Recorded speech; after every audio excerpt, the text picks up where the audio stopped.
దీపావళి కార్తీక పౌర్ణమి రోజుల్లో బాణసంచా ఎందుకు కాలుస్తారో తెలుసా?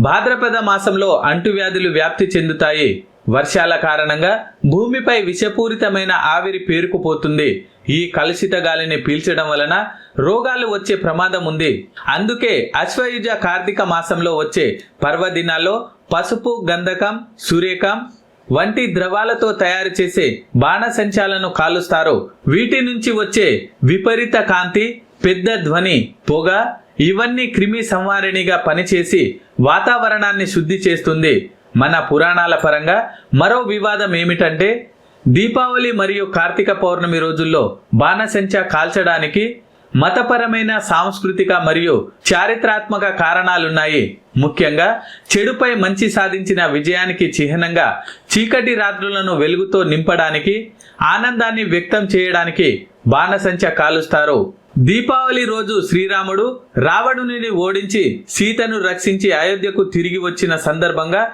బాణసంచా పేలుస్తారు. కార్తీక మాసంలో పితృదేవతలకు మార్గాన్ని చూపడానికి బాణసంచా కాల్చే ఆచారం ఉంది.